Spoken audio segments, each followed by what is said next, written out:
미국이 지금 발칵 뒤집어졌습니다. 최근 당선된 트럼프 미국 대통령의 발언으로 한국과 미국의 우호 관계에 적신호가 켜졌다고 하는데요. 더 충격적인 일은 한국을 여전히 전쟁 중인 나라로 여겨 파견을 기피하던 미군들 사이에서 한국이 최고 선호국가로 뽑히며 귀국을 거부하는 사태가 벌어졌다고 합니다. 도대체 무슨 일이 일어난 걸까요? 미군들이 왜 한국을 떠나지 않겠다고 선언했는지 지금 바로 알아보겠습니다. 시청하시기 전에 좋아요와 구독 눌러주시면 영상 제작에 큰 힘이 됩니다. 최근 동아시아 정세가 불안정해지며 미군의 역할이 더욱 중요해지고 있습니다. 라는 앵커의 목소리가 귓가에 맴돌았어요. 뉴스에서는 연일 한반도 긴장 상황을 보도했죠. 안녕하세요. 저는 미군 제이크 콜린스입니다. 한국 배치 소식을 들었을 때 솔직히 가슴이 철렁했어요. 전쟁터로 가는 기분이었습니다. 동료들의 반응은 더 심각했어요. 운이 없네. 한국이라니. 거긴 여전히 전쟁 중인 나라잖아. 모두가 저를 불쌍하게 쳐다봤죠. 저는 침착한 척했지만 속으로는 긴장감이 가득했어요. 한국에 대해 아는 건 거의 없었습니다. 전쟁과 북한, 그리고 위험한 곳이라는 이미지뿐이었죠. 한국에 가기 전 아버지와 통화를 했습니다.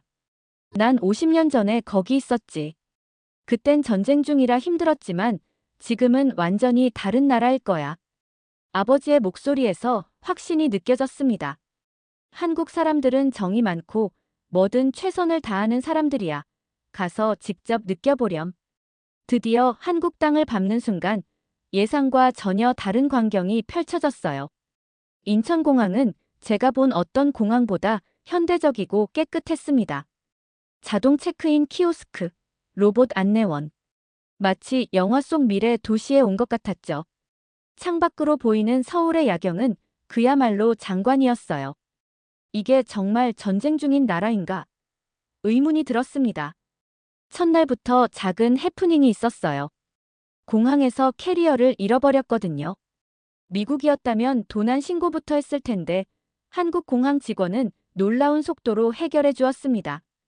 잠시만 기다려주세요. 직원이 말한 지 10분 만에 제 가방이 돌아왔어요. 한국에서는 도둑 걱정 안 하셔도 됩니다. 직원의 말에 저는 그저 놀랄 수밖에 없었죠. 부대로 향하는 택시 안에서 창밖을 내다보니 밤늦은 시간인데도 거리는 밝고 사람들이 자유롭게 다니고 있었어요. 특히 여성들이 혼자 걸어가는 모습이 눈에 띄었습니다. 미국에선 상상도 못할 일인데. 저도 모르게 중얼거렸죠.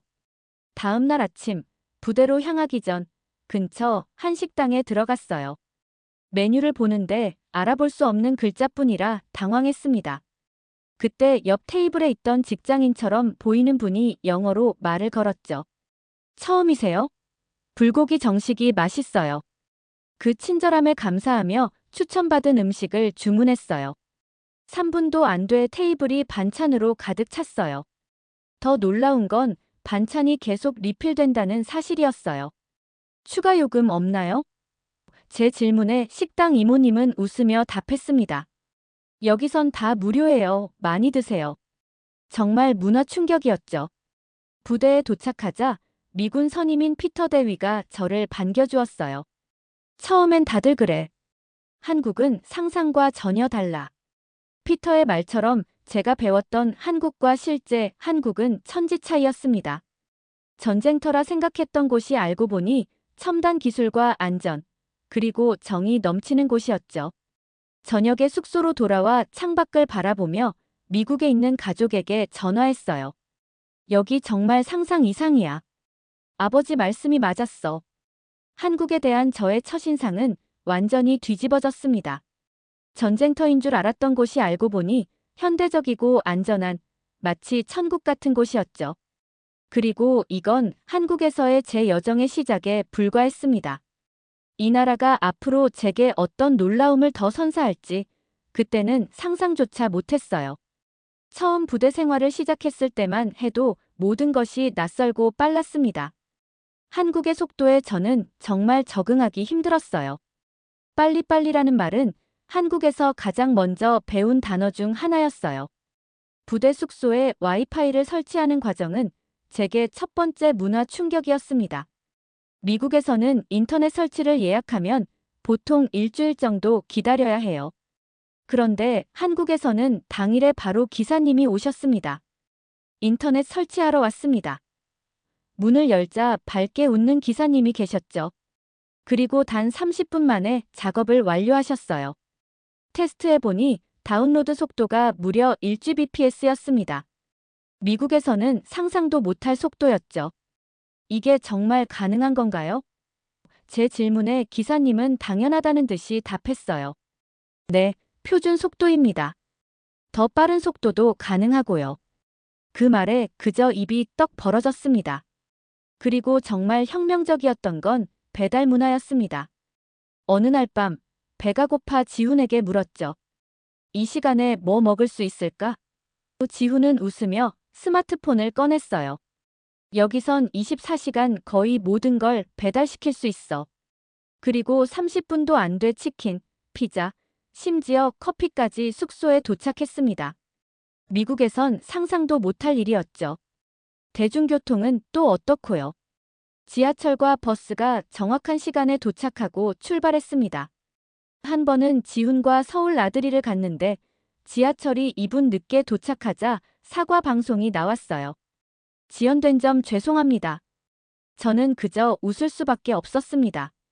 미국에서는 30분 늦어도 아무도 사과를 하지 않는데 말이에요. 디지털 결제 시스템도 인상적이었죠. 편의점에서 지훈이 스마트폰을 태그하는 것을 보고 놀랐어요. 카드도 현금도 없이 어떻게 결제해? 지훈은 당연하다는 듯이 말했습니다. 여기선 거의 모든 걸 휴대폰으로 해결해요. 현금 들고 다닐 필요도 없죠. 실제로 일주일 동안 현금을 한 번도 사용하지 않고 지낼 수 있었어요. 그렇게 한 달이 지나면서 저는 조금씩 한국의 빠른 템포에 적응해 갔습니다. 처음엔 정신없고 버거웠지만 이제는 이 효율성이 주는 편리함을 즐기게 됐어요. 지훈에게 이런 말을 했죠. 한국에 와서 시간의 가치를 새롭게 배웠어. 미국으로 돌아가면 모든 게 너무 느리게 느껴질 것 같아. 지훈은 웃으며 어깨를 두드렸습니다. 아직 한국의 진짜 매력은 보지도 못했어요. 이제 시작일 뿐이죠. 그 말이 무슨 뜻인지 곧 알게 될 줄은 몰랐어요. 어느 날 저녁, 지훈이 저를 불렀습니다. 오늘 친구들이랑 만나기로 했는데 같이 갈래? 호기심에 따라 나섰죠. 그리고 그날 밤, 제 인생에서 가장 활기찬 술자리를 경험하게 됐어요. 저녁 7시, 강남의 번화가에 있는 치킨집에 도착했어요. 미국에서도 치킨은 인기 있는 음식이지만 한국의 치킨은 뭔가 달랐습니다. 가게에 들어서자 이미 지훈의 친구들이 테이블에 둘러앉아 있었어요. 제이크, 여기야. 지훈이 손을 흔들었죠. 테이블에 앉자 모두가 호기심 어린 눈으로 저를 바라봤어요. 처음 보는 사람들인데도 어색함이 전혀 없었습니다. 안녕하세요, 제이크라고 합니다. 제가 어색한 한국어로 인사하자 모두가 환호했어요. 와, 한국어 할 줄 알아요? 누군가 물었죠. 아니요, 그냥 인사만요. 제 대답에 다들 웃었습니다. 지훈이 친구들을 소개했어요. 이쪽은 대학 동기인 민수, 그리고 여기는 소연이야. 소연은 밝은 미소로 영어로 말을 걸었습니다. 미국 어디서 오셨어요? 그녀의 영어는 놀라울 정도로 유창했죠. 대화가 시작되자마자 편안한 분위기가 형성됐어요. 첫 번째 문화 충격은 치킨 주문에서 시작됐습니다. 여기는 한 마리를 시키면 반은 오리지널, 반은 양념으로 주문할 수 있어. 지훈의 설명에 저는 놀랐어요. 미국에서는 치킨을 주문할 때 한 가지 맛으로만 고르는 게 일반적이니까요. 결국 양념치킨과 간장치킨을 주문했죠. 음식이 나오는 순간 또 한 번 놀랐어요. 치킨이 예술 작품처럼 보였거든요. 반짝이는 윤기가 도는 양념치킨은 미국에서 본 적 없는 모습이었습니다. 조심스럽게 한 조각을 집어 먹었는데 그 순간 입안에서 폭발하는 맛에 저도 모르게 탄성을 질렀죠. 이건 그냥 치킨이 아니야. 대체 이 소스는 뭐지? 지훈이 웃으며 대답했어요. 한국의 마법 같은 소스지. 다들 웃었지만 정말 마법 같았습니다. 바삭한 겉면과 부드러운 속살, 그리고 달콤하면서도 매콤한 양념. 미국의 그 어떤 치킨도 이렇게 맛있진 않았어요. 소주라는 술도 처음 접했습니다. 작은 잔에 투명한 술을 따르는 걸 보고 보드카 같은 건가 생각했죠. 하지만 맛은 완전히 달랐어요. 민수가 소주병을 들고 각자의 잔을 채웠습니다. 그리고 모두가 짠 하며 잔을 부딪히는 순간 미국에선 볼 수 없는 특별한 에너지를 느꼈어요. 대화는 자연스럽게 미국과 한국의 차이점으로 이어졌습니다. 미국에서는 술자리가 어때요? 소연이 물었어요. 저는 미국의 바 문화와 파티 문화를 설명했죠. 미국에서는 각자 자기 술을 마시고 대화도 주로 옆 사람과만 해요. 이렇게 테이블 전체가 하나가 되는 경우는 드물죠. 민수가 웃으며 말했습니다. 한국은 혼자 마시는 게 아니라 함께 취하는 거예요. 그 말이 정확했어요. 미국의 술자리는 개인주의적이지만 한국은 마치 가족 같은 분위기로 서로를 챙겼습니다. 3시간이 지나고 지훈이 일어났어요. 이제 2차 가자. 처음엔 2차가 무슨 뜻인지 몰랐지만 곧 다른 장소로 이동한다는 걸 알았죠. 소연이 웃으며 설명해 주었어요. 한국에서는 보통 3군데에서 놀아요. 1차, 2차, 3차. 때로는 4차까지도 가죠. 2차로 간 곳은 노래방이었습니다. 미국에도 카라오케 바가 있지만 한국의 노래방은 완전히 달랐어요. 개인 방에 들어가서 맘껏 노래를 부를 수 있었죠. 처음엔 부끄러웠지만 소주의 효과인지 용기가 생겼어요. 혹시 영어 노래도 있나요? 제가 물었죠. 지훈이 리모컨을 조작하더니 프랭크 시나트라의 마이웨이를 틀어줬어요. 용기를 내서 노래를 부르기 시작했는데 놀랍게도 다들 후렴구에서 함께 따라 불렀습니다. 미국에선 상상도 못할 일이었죠. 그 순간 저는 진정한 우정을 느꼈어요. 노래방을 나와 3차로 간 곳은 조용한 술집이었습니다. 분위기가 한층 차분해졌고 대화는 더 깊어졌어요. 소연과 나란히 앉게 됐는데 그녀의 한국 생활에 대한 이야기가 흥미로웠죠. 한국에서 가장 좋아하는 건 뭐예요? 소연이 물었습니다. 잠시 생각한 후 대답했어요. 안전함이요. 미국에선 이렇게 늦은 시간에 거리를 걷는 게 위험할 수 있거든요. 하지만 여기선 전혀 그렇지 않죠. 소연은 고개를 끄덕였습니다. 맞아요. 저도 밤늦게 혼자 다녀도 별로 무섭지 않아요. 새벽 2시가 넘어 헤어질 시간이 됐어요. 지훈이 제안했죠. 다음 주말에 한국 전통시장 구경하러 갈래? 소연이도 같이 가자. 소연이 밝게 웃으며 고개를 끄덕였어요. 저는 기쁘게 수락했습니다.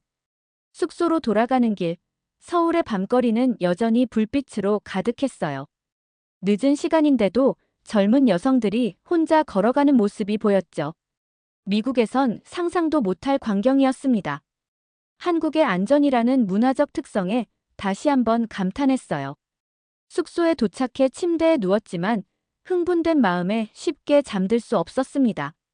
오늘 밤 처음 만난 사람들과 이렇게 깊은 유대감을 느낀 적이 없었거든요. 특히 소연의 밝은 미소가 자꾸 떠올랐어요. 다음 주말이 기다려지는군. 저도 모르게 미소를 지었죠. 한국 문화의 향연은 소연과 더 친해지면서 시작됐어요. 주말이 되자 지훈의 연락이 왔습니다. 오늘 2시에 광장시장 앞에서 만나자. 약속 장소에 도착하니 소연이 이미 기다리고 있었죠. 연한 핑크색 원피스를 입은 모습이 봄날 같았어요. 제이크, 오늘 재미있는데 데려갈게요. 소연이 환하게 웃으며 말했습니다. 지훈이 도착하고 우리는 먼저 전통시장으로 향했어요. 시장 입구에 들어서자마자 다양한 냄새와 소리가 저를 반겼죠. 미국의 쇼핑몰과는 완전히 다른 세계였습니다. 여기는 60년 넘은 시장이에요. 요즘 젊은 사람들도 많이 와요. 소연이 설명했어요. 정말 그랬습니다. 나이 드신 상인분들 사이로 셀카를 찍는 젊은 커플들, 외국인 관광객들이 어우러져 있었죠. 길을 걷다 한 족발집 앞에서 멈췄어요. 상인이 저를 보더니 외국인 손님, 한번 맛보세요. 하며 작은 접시에 족발을 내밀었습니다. 처음엔 돼지발을 먹는다는 생각에 망설였지만 용기를 내서 한 조각 집어 먹었죠. 와, 이게 족발이라고요? 입안에서 퍼지는 부드러운 식감과 특별한 양념 맛에 놀랐어요. 맛있죠? 소연이 웃었습니다. 한국 사람들은 버릴 게 없어요. 모든 부위를 맛있게 요리하죠. 상인은 제 반응이 마음에 들었는지 덤이라며 더 많은 족발을 비닐에 담아주셨어요. 미국에서는 상상도 못할 정이 있었습니다. 시장을 구경하며 소연이 물었어요. 제이크, 찜질방 가볼래요? 처음엔 그게 뭔지 몰라서 공중 목욕탕 같은 거냐고 물었죠. 소연과 지훈이 웃으며 설명해줬어요. 목욕도 할 수 있지만 쉬고 자고 먹을 수도 있는 곳이에요. 한국에서만 경험할 수 있는 문화죠. 호기심에 따라갔습니다. 찜질방에 들어서자 신발을 벗고 락커에 옷을 갈아입었어요. 유니폼 같은 옷을 입고 나오니 소연이 기다리고 있었죠. 바닥에 편안하게 앉아있는 모습이 인상적이었어요. 이제 한증막에 들어가 볼까요? 무엇인지 몰랐지만 따라갔죠. 작은 방 앞에 섰는데 문을 열자 뜨거운 열기가 확 밀려왔습니다. 용기를 내어 들어갔지만 1분도 버티지 못하고 뛰쳐나왔습니다. 땀이 비오듯 쏟아졌어요. 반면 소연은 태연하게 5분 동안 앉아 있었죠.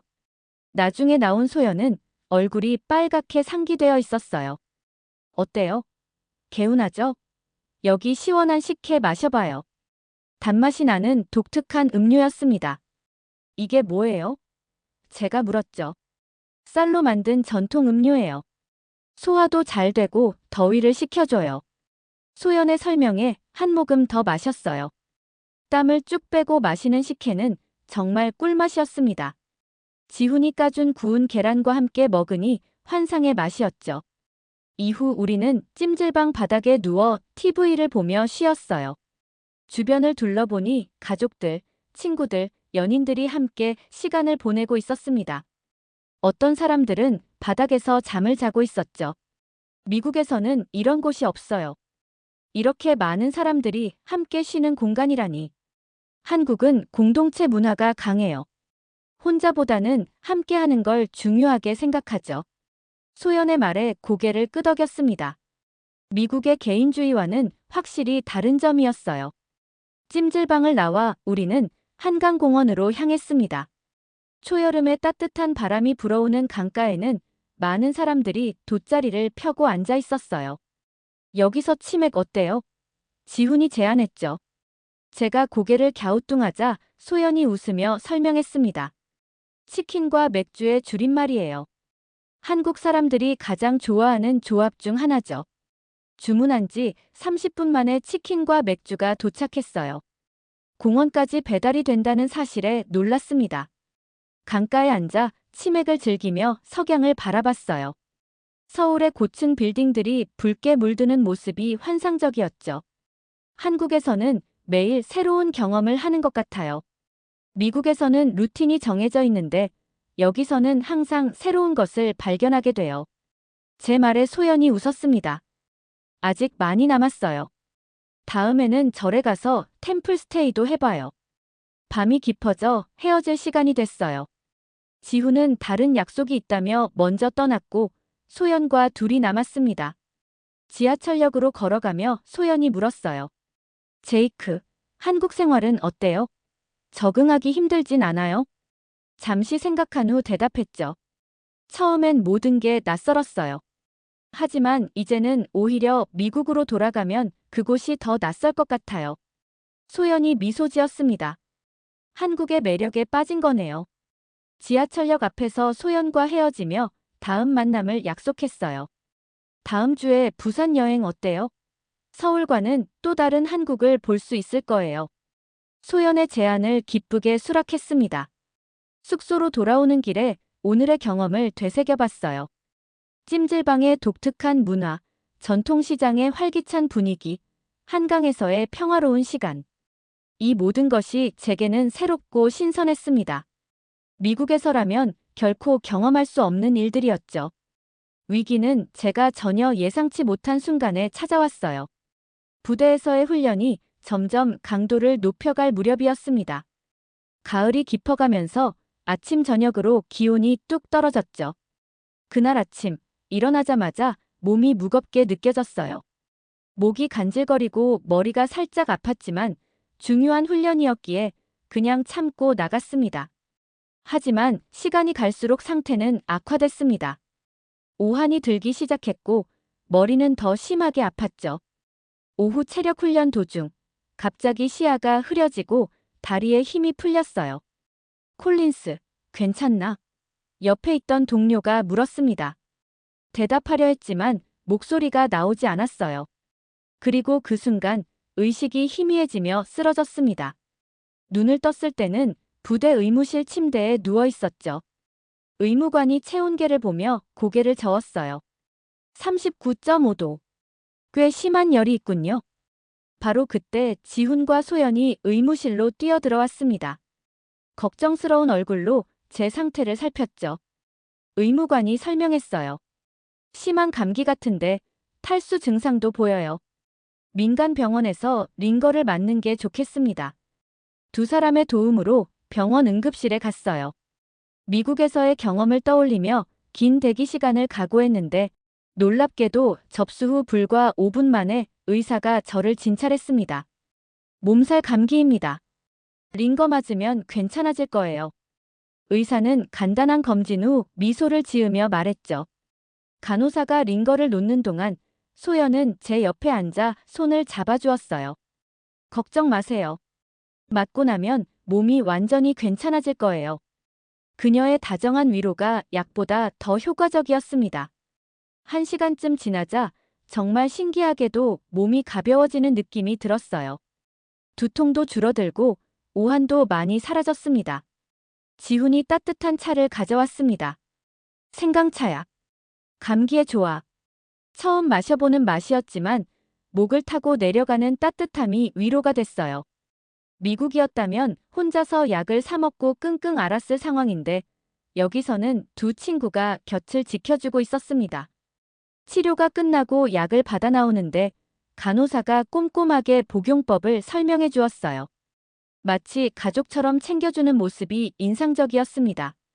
더욱 놀라운 건 진료비와 링거 비용을 합해도 3만 원 정도밖에 나오지 않았다는 겁니다.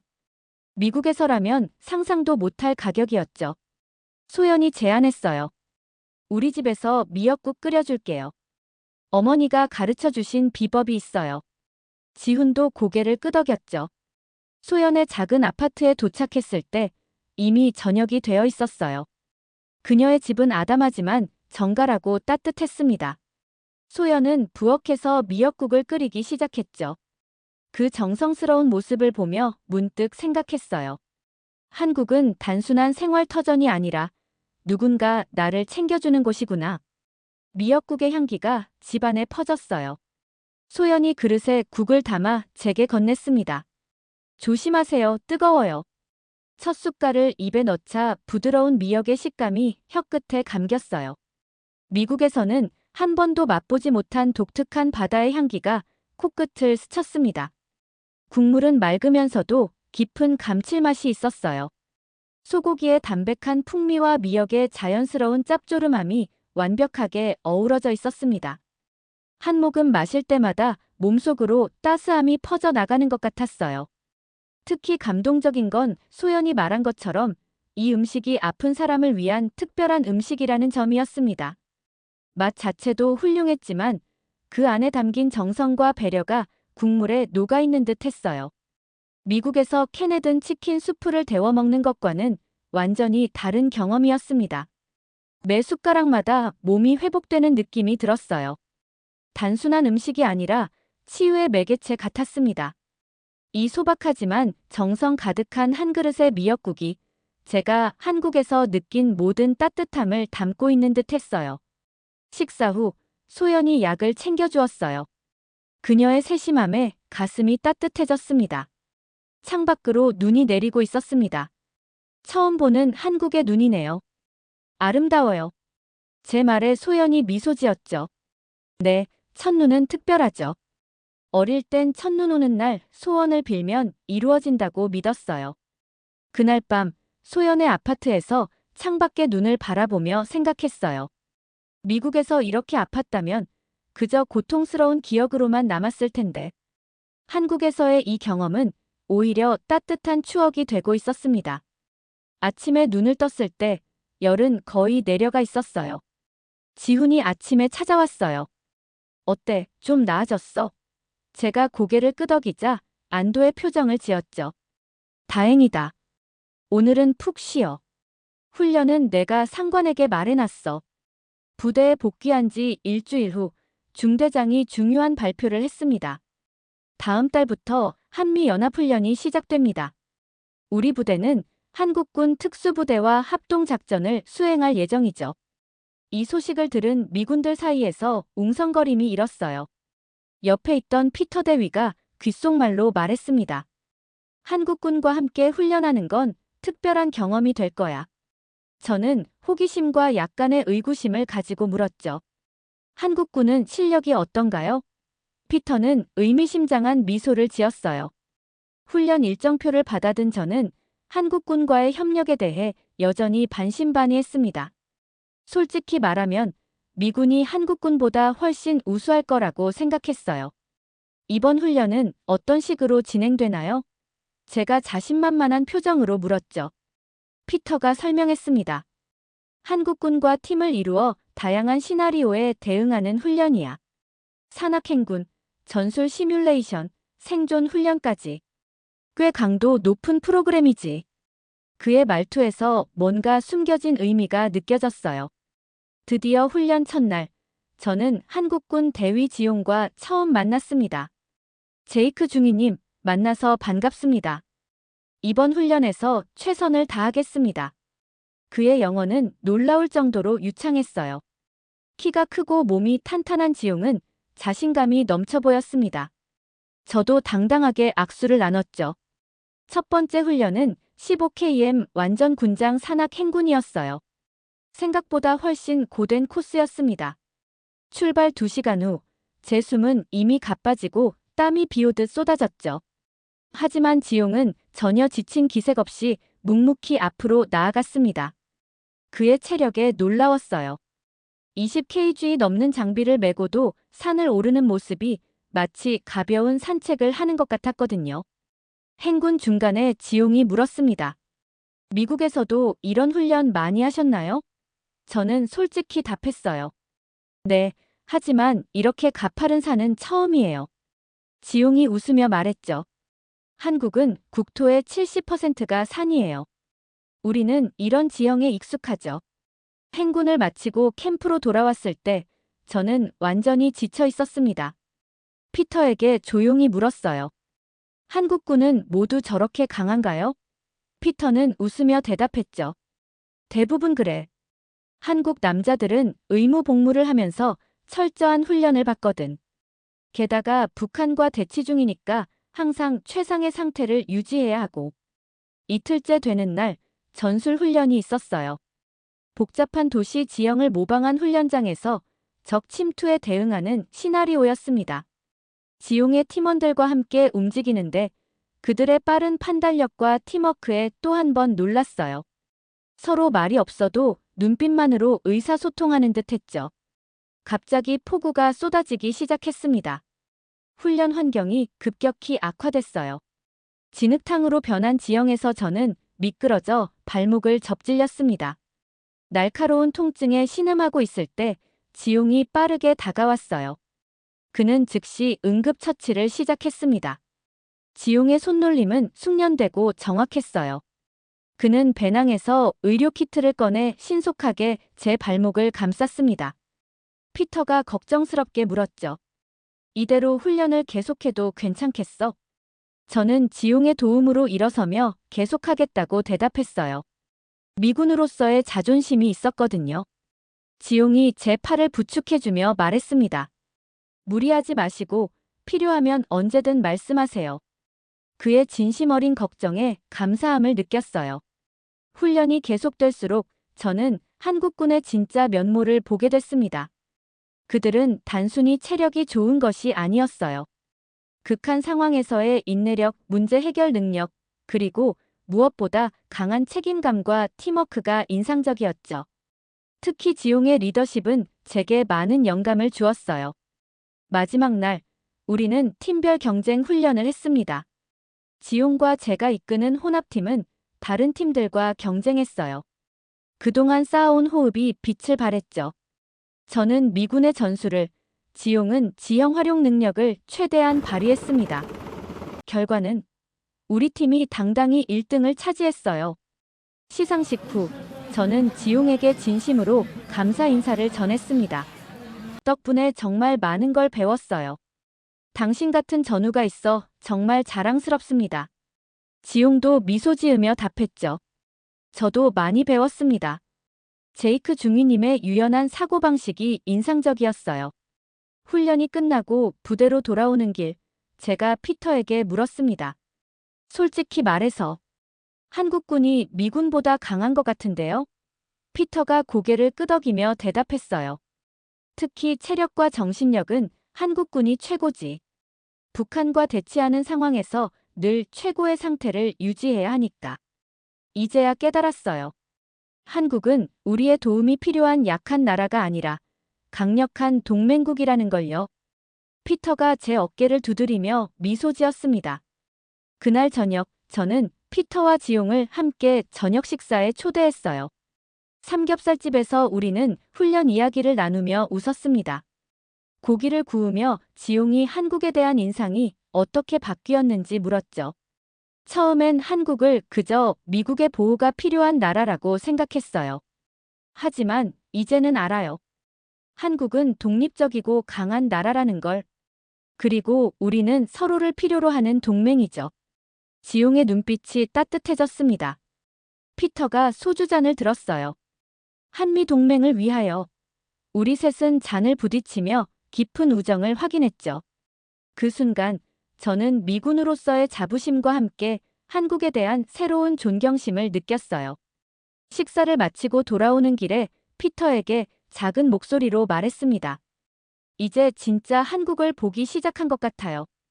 부대로 돌아와 일기를 쓰며 생각했어요. 연합훈련은 단순한 군사훈련이 아니었습니다. 그것은 서로를 이해하고 존중하는 과정이었죠. 미군과 한국군, 우리는 서로 다른 방식으로 강했고 함께할 때 더욱 강해졌어요. 침대에 누워 오늘의 경험을 되새기며 미소 지었습니다. 한국에 온 지 몇 개월 만에 저는 이 나라와 사람들에 대한 편견을 완전히 깨뜨렸어요. 그리고 이제 진정한 동맹이 무엇인지 가슴으로 이해하게 됐죠. 내일은 또 어떤 깨달음이 기다리고 있을까? 설렘과 기대를 안고 잠이 들었습니다. 한미연합훈련이 끝나고 며칠 후 부대 식당에서 CNN 뉴스를 보고 있었습니다. 트럼프 대통령이 다시 한번 주한미군 철수를 주장하는 내용이었죠. 뉴스 화면 속 정치인들은 당당하게 말했어요. 미국이 더 이상 한국을 지켜줄 필요가 없다. 옆에 앉아있던 피터의 표정이 굳어졌습니다. 저도 이해할 수 없었어요. 정말 이해가 안 가네요. 제가 고개를 저으며 말했습니다. 저 사람들은 한국의 실제 상황을 전혀 모르는 것 같아요. 피터가 커피잔을 내려놓으며 답했어요. 대부분 한국에 와본 적 없는 사람들이야. 그들이 아는 한국은 50년 전 가난했던 나라일 뿐이지. 이 대화를 듣고 주변 미군들이 하나둘 모여들기 시작했습니다. 최근에 부임한 라이언 병사가 끼어들었어요. 솔직히 한국은 자기네 나라를 자기들이 지켜야 하는 거 아닌가요? 그의 질문에 다른 신참 병사들도 동조하는 분위기였습니다. 여기 조금 더 있어봐. 내 생각이 완전히 바뀔 거야. 제가 반박했습니다. 6개월 전만 해도 저들과 같은 생각이었는데 이제는 한국을 다르게 보고 있었거든요. 피터도 목소리를 높였어요. 우리가 한국을 지켜주는 게 아니에요. 우리가 여기 있는 건 상호 이익 때문이죠. 미국이 한국을 떠나면 중국의 영향력이 급격히 확대될 거예요. 우리는 아시아 지역에서 핵심 거점을 잃게 되고요. 저도 거들었습니다. 한미연합훈련을 경험해보니 한국군은 정말 강해요. 북한에 대응할 능력이 충분합니다. 우리가 여기 있는 이유는 더 큰 그림 때문이죠.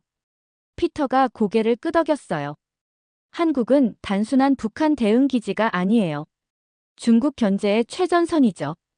그날 저녁, 제가 지용과 부대 근처 술집에서 대화를 나눴어요. 소주 한 잔을 마시고 조용히 말했습니다. 처음엔 미국이 한국을 도와주는 입장이라고 생각했어요. 하지만 지금은 의문이 들어요. 우리가 한국을 지켜주는 게 아니라 한국이 우리를 지탱해주는 게 아닐까요? 지용이 소주잔을 들어 건배하며 웃었어요. 이제 진짜 한미동맹이 뭔지 알게 된 거야. 그의 말에 깊이 공감했습니다. 미군 철수가 정말 현실이 될 수도 있을까 걱정이 되었습니다. 다음 날, 저와 지용은 수원 공군기지에서 열린 미군 장성의 브리핑에 참석했습니다.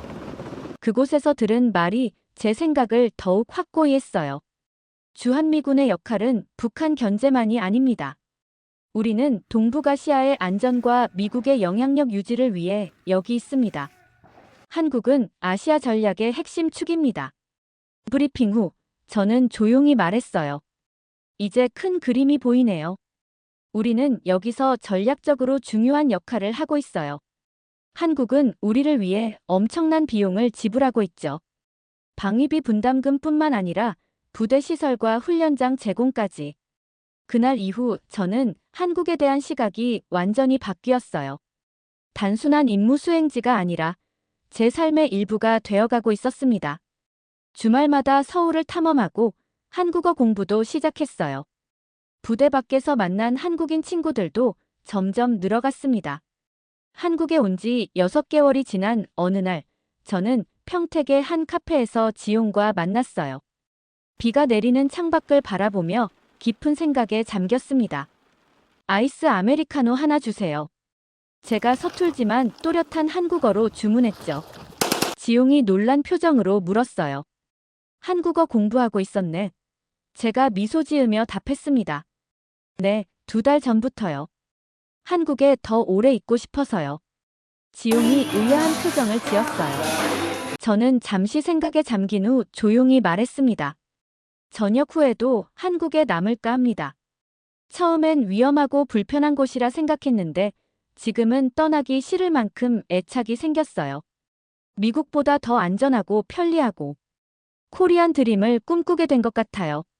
그 후 저는 더욱 열심히 한국어를 공부하고 주말마다 서울을 탐험하며 한국인 친구들을 사귀었어요. 소연과도 더 자주 만났습니다.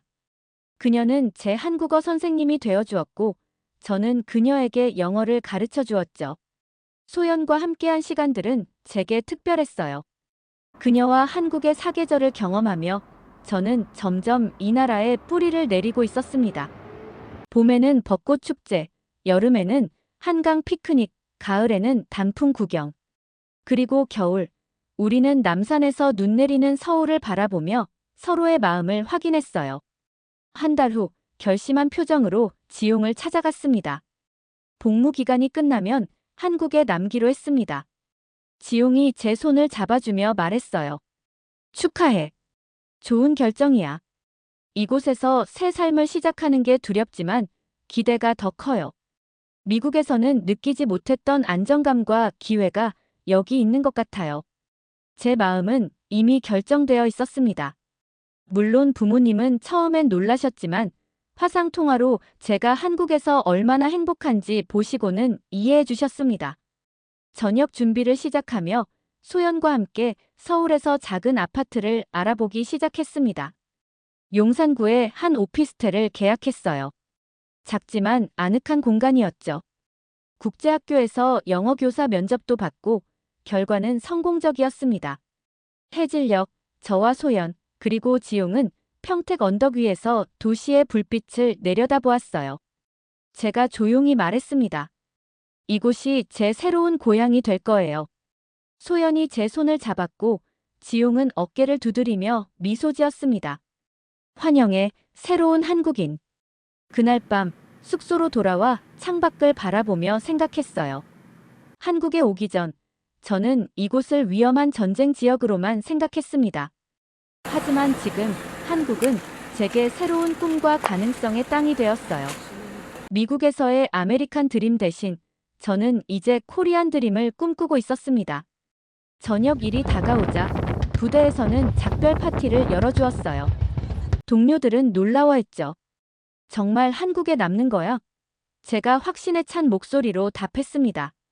네, 이곳에서 새 삶을 시작할 거예요. 피터가 건배를 제안했어요.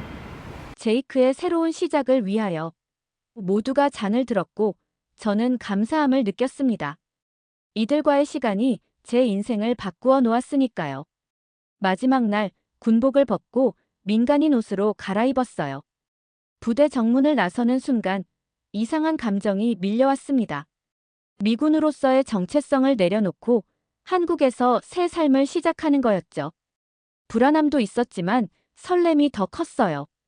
소연과 지용이 정문 앞에서 기다리고 있었습니다. 우리 셋은 함께 미래를 향해 걸어갔습니다. 저는 뒤돌아보지 않았어요. 앞으로의 길이 험난할 수도 있겠지만 한국에서 배운 강인함과 친구들의 지지가 있으니 두렵지 않았거든요. 서울로 향하는 차 안에서 창밖의 풍경을 바라보며 생각했어요. 주한미군으로 왔다가 한국인이 되어 돌아가는 군인. 내 이야기가 또 다른 미군들에게 영감이 될 수 있겠지. 마침내 서울에 도착해 우리의 새 아파트로 들어섰습니다. 작지만 깨끗하고 아늑한 공간이었어요. 소연이 준비한 환영 저녁 식사가 테이블 위에 놓여 있었고 벽에는 환영해 제이크라는 배너가 걸려 있었죠. 그 순간 저는 확신했어요. 이것이 바로 제가 찾던 삶이라는 것을. 한국은 더 이상 임무 수행지가 아니었습니다. 이곳은 제 새로운 고향, 제 꿈이 시작되는 곳이었어요. 한국에서 살면서 한국인들이 이뤄낸 변화에 매일 감탄하고 있습니다. 이제는 많은 미군들이 코리안 드림을 꿈꾸는 시대가 되었어요. 기적 같은 발전을 이뤄낸 선조들의 노력에 다시 한번 감사드립니다. 오늘의 사연은 여기까지입니다. 긴 영상 시청해주셔서 감사합니다.